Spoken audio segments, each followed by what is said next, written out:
Okay, para ma-operate yung PS4 games. So, ito yung wire for the controller, charger ng controller. Tapos, pag i-on yung PS4, kunin nyo lang yung controller na isa. Tapos, pinitin yung gitna. And then, mag-boot up na yan. Makikita nyo yung blue line, color. Yan. Booting up. So, yung TV is iset nyo lang siya sa HDMI. Click nyo yung source.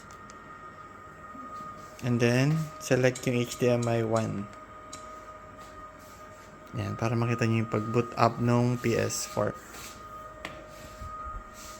Ayun, kapag nag-open siya, makikita nyo may selection ka user 1 and user 2. I-select nyo lang yung user 1. And then, pindutin nyo yung X. Okay. So, yan, nilito yung mga games. Pero makikita nyo, yung games is nakalock sila. So, hindi nyo sila ma-access. Yung gagawin para ma-access sila is punta ka sa dito, www. Click X. And then, habang naglo-load siya, hintayin nyo yung may mag-pop out ito. Ayan, nakasulat. Loading yung gold hen. Kapag may nag-pop out, ayan, may insert USB. Ayan, may nag-pop out, insert USB. Kunin nyo yung USB dito sa gilid ng PS4.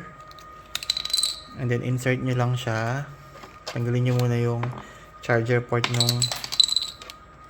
nung controller. And then, insert nyo yung USB.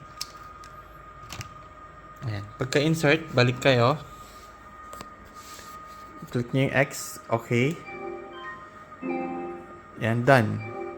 So, makikita nyo, loaded. Pag lumitaw na yung team na loaded, tanggalin nyo na yung USB.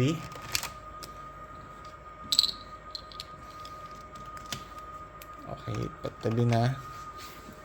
And then, balik nyo na yung charger nung controller. And then, press circle para i-back nyo. And then, yung mga games, makikita nyo, ayan, accessible na sila. Pwede na silang ma-open. So, kunyari gusto nyo maglaro ng Tekken. Ayan, pwede na siya malaro.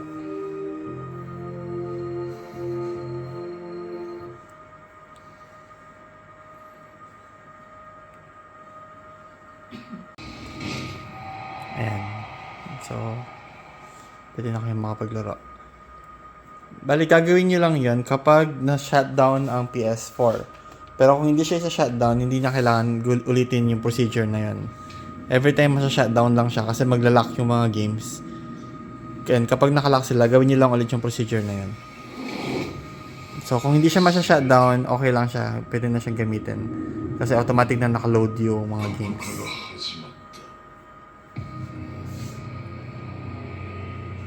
Okay, so kunyari tapos na kayong maglaro.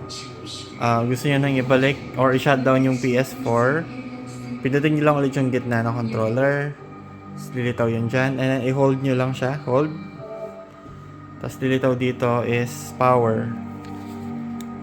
Yan. Power.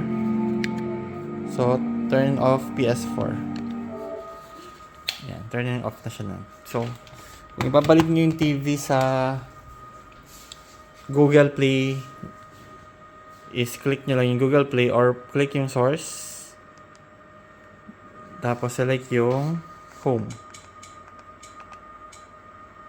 Yan, balik na din sa start.